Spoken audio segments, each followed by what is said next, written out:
This continues to be the season of Jurickson Profar. There's some other storylines in this Padres season, but my goodness, this comeback of Jurickson Profar last year, pretty much no one wanted him. Padres got him on a minor league deal at the end of last year, and he comes in this year. Padres get him for $1 million, and he has been one of the best players in baseball.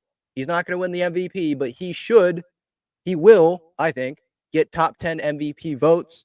Couple of home runs today, a couple of 2-run home runs today. His first one to right field, and then his second one, obviously a huge home run with the game tied with Craig Kimbrell on the mound. I don't know about you guys, but when he is on the mound, I'm not scared. I'm not like, oh, it's Craig Kimbrell. It's a name, but I don't view him as the same as he was, years ago when he was with like the Atlanta Braves, for example. I just don't. I'm not scared. I look at that like, okay, he has a fastball. He can be wild at sometimes. He can do what he did tonight and yank one and then throw one in a good spot for Profar to go mash it. So yeah, I think some fan bases, when Suarez comes in, they're like, ooh, Robert Suarez. But for me, when Kimbrell comes in, I'm not like, oh man, Craig Kimbrell's coming in. No, especially when you have someone like Jurickson Profar up at the plate, and I have complete confidence in that guy, especially this year. So Padres win 6-4. It was pretty much a bullpen game. Major goes 2 2/3. If he would have went longer, he probably would have given up more runs. He did have some hard hit balls, but I care about the results, and this was a spot start. It's not like he's going to be the fifth starter for the rest of the year. Hopefully, the Padres add a starting pitcher, and I'll take what he gave. 1 run. It wasn't 4. And then props to Davis, especially Gillespie, coming in, inning and 2/3 from him, not giving up any runs, not walking anybody. Matsui, Estrada. Now, let's get to the decision with Estrada. So Schilt takes Estrada out after 2/3 of an inning. He had faced a few batters, and I understand why he did it. He wanted the matchup, Morahona lefty versus the lefty Gunnar Henderson. I looked up the numbers in the middle of that commercial break going into that Gunnar Henderson AB, and Henderson's hitting 244 entering today off of lefties, hitting 300 against righties. So yeah, I understand it from the numbers view there, but for me, I'm looking at the situation, and right there, what was it? It was the sixth inning, I think, right? No, maybe seventh. I think seventh inning. Yeah, seventh inning. So that meant that Morahone had to come in and get through the eighth as well after getting through Gunnar Henderson. He wasn't able to do it, ends up walking him. And then obviously the next inning, that Morahone got out of that. That ended up being huge based on what happened later. Orioles end up tying it on the sac fly. Suarez, did what he could, right? That's a tough situation to come into. And then he does his job there in the bottom of the eighth. But yeah, I mean, with Estrada in that, it's not like Estrada was super taxed. Obviously Cease had the no-hitter yesterday. Estrada had rest. So it's easy to second guess after the fact, in hindsight, but sitting there watching this game in that situation, this was before I looked up the numbers. I would not have taken Estrada out of the game in that spot. I would have trusted Estrada, face Gunnar Henderson, and then you can have Morahone come in, hopefully after he gets Henderson. Morahone come in with a clean eighth. You don't have to have Suarez come in for 5 outs. He ends up going 5 outs today, not giving up any earned runs. The sac fly, obviously, but that was charged to Morahone. 2 strikeouts, doesn't walk anyone, pumping the fastball. I mean, just gas.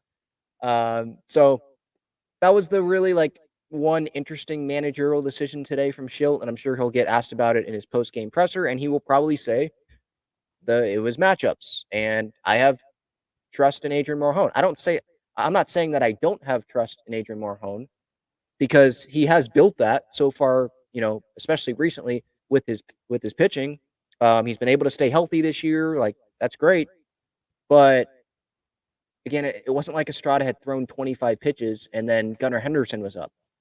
I would have been, I think, more understanding in the moment when Schilt was coming out, walking out to the mound.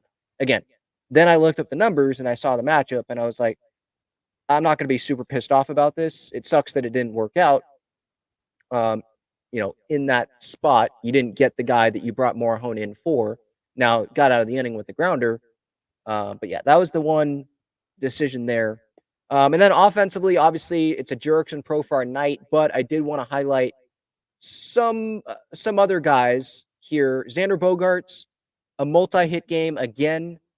He almost had a homer today, almost inside pitch. It was probably should have been a fly out. Like Kierstad had the glove on the ball. I should say ball in glove, crashed into the wall. They called it a double.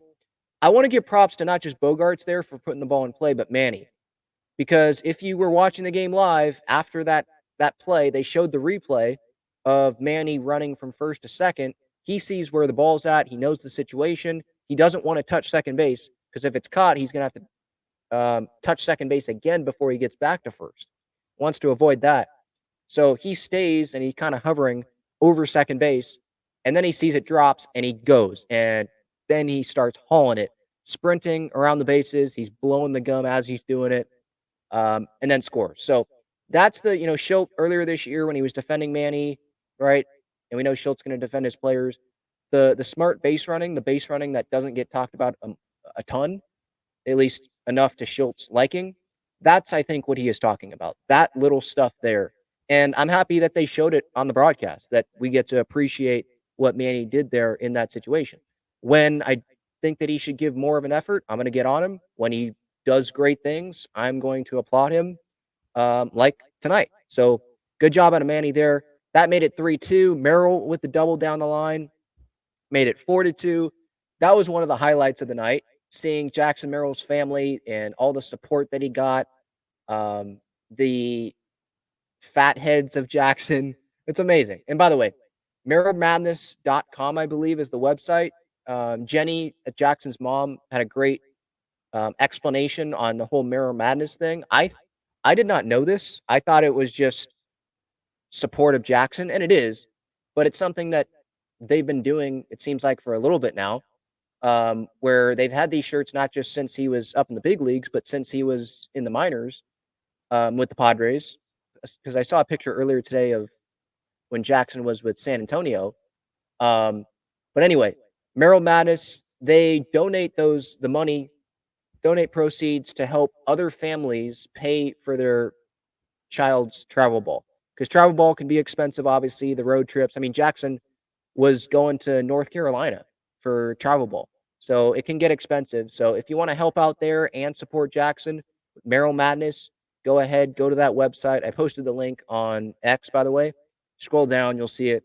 I posted the clip of Jenny talking about it too. So I thought that was a really cool moment. Obviously, Jackson, his high school was 40-minute drive from Camden Yards.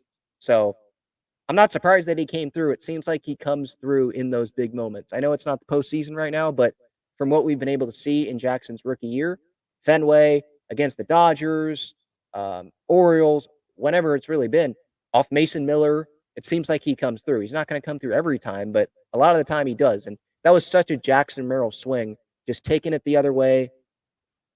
Loved it. And then, Profar with the homer to right. I mean, that was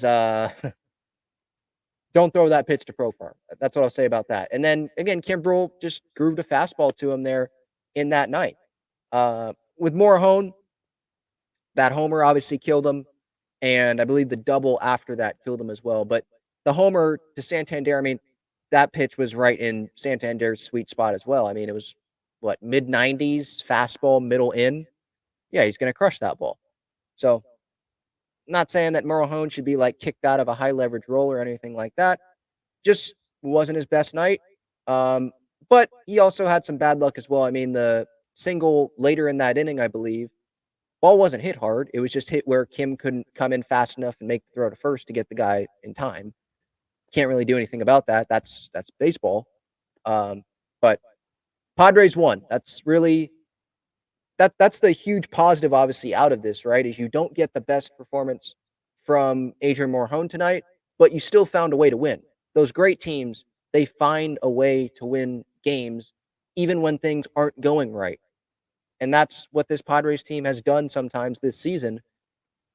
Who knows? I don't want to I know I feel like I keep bringing up last year too much, and I apologize, but that's just where my mind immediately goes again because of how much of a failure and how much of a disappointment last year was.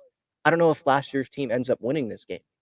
With the players that the Padres have and their identity this year that don't give up, stay within yourself. Padres end up winning this game. That's what matters. And they've won 6 games in a row, their longest winning streak since the end of last year, that run that they went on last year.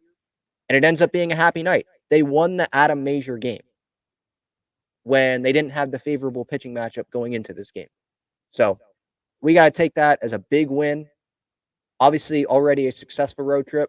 I said yesterday on the show, like, just don't get swept. It's a successful road trip, and they're not going to get swept. And they have an opportunity to clinch the series win tomorrow with Michael King on the mound, who last few outings has given the Padres quality starts, better than quality starts, and then got Randy Vasquez coming off of a good outing in the series finale.